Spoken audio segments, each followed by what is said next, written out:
So hey guys, আসসালামু আলাইকুম। কে কেমন আছেন? আশা করছি সকলে ভালো আছেন। বন্ধুরা, আমার 4টি স্পট নিয়ে ঘোরার আজকের ব্লগটি চলেন আর বেশি দেরি না করে শুরু করা যাক। Blog number 10।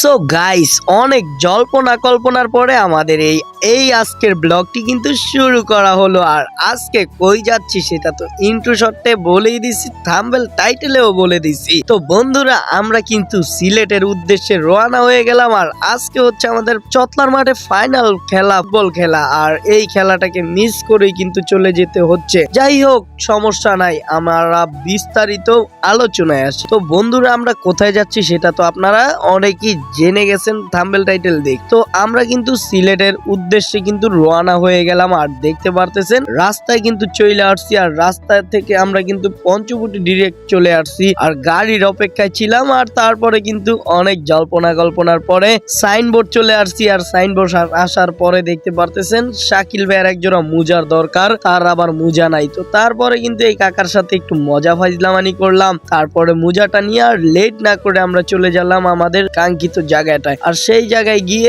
কথা বললাম বড় ভাইদের সাথে, বাসওয়ালা ভাইদের সাথে। আমরা যেহেতু টিম গ্রুপের সাথে যাচ্ছি সেহেতু আমাদের সবকিছু বুকিং দেওয়া। তো তারপরে কিন্তু 2.5 ঘন্টার আমাদের জার্নি, আমাদের 2.5 ঘন্টা ওই জায়গায় অপেক্ষা করতে হয়েছে। তারপরে আমরা ঘুরলাম, খাওয়া দাওয়া করলাম। তারপরে বাসের জন্য কিছু খাবার আমরা কিনে নিয়ে নিলাম ব্যাগ ভরে। তো তারপরে দেখতে পারতেছেন দোকানে আসছি। আর তারপরে ওমর ভাইয়ের আবার নাকি সমস্যা, প্রসাব করা লাগবে। তো তারপরে তার প্রকৃতিক ডাকে সাড়া দেওয়ার জন্য আমরা কিন্তু একটি মসজিদ খুঁজে নিলাম। আর এই মসজিদটি একটা মাদ্রাসার সাথে অ্যাডজাস্ট করা দারুণ ছিল বিষয়টা।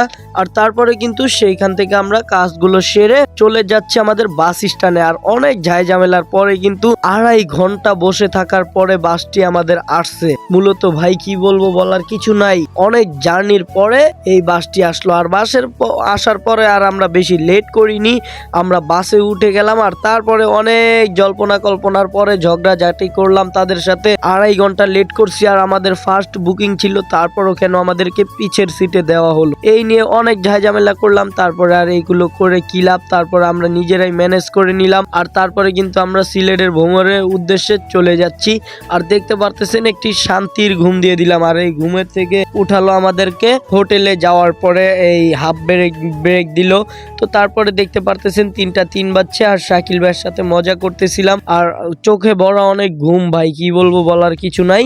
তো তারপরে কিন্তু আমরা নাইমা হাত মুখ ধুইতে চলে গেলাম হোটেলের ভিতরে সরাসরি। আর তারপরে কিন্তু খাওয়া দাওয়া করার পরে একটি হালকা কফি মারলাম 4 জনে মিলে। দেখতে পারতেছেন এখন আমার মুডটা একটুখানি অফ, কি বলবো, মানে কুয়াশা আর মুখ দিয়ে ধোয়া বার হচ্ছে, ঠেলা মানে অমাইক একটি ভিউ ছিল। যাই হোক, তারপরে হাত মুখ ধুয়ে আইসা কিন্তু আমরা এই জায়গায় 4 জন মিলে কফি খাচ্ছিলাম, যেটা ছিল এক কথায় অতুলনীয়, মানে দারুণ, ভাষায় প্রকাশ করার মতন না। তারপরে দেখতে পারতেছেন আমরা কিন্তু অবশেষে আমাদের সিলেটের উদ্দেশ্যে রওনা দিয়ে দিল। আর তারপরে দেখতে পারতেছেন সিলেটের ভিউ গুলো মানে এক কথায় অমাইক লেভেলের গাইস, কি বলবো, মানে আমার কোনো বলার ভাষা নাই গাই, কি বলবো, মানে কুয়াশাগুলো এত সুন্দর ভাবে পুষ্কনিটার ভিতরে, মানে এর এত সুন্দর ছুঁইছি অবস্থা, মানে দারুণ লাগলো।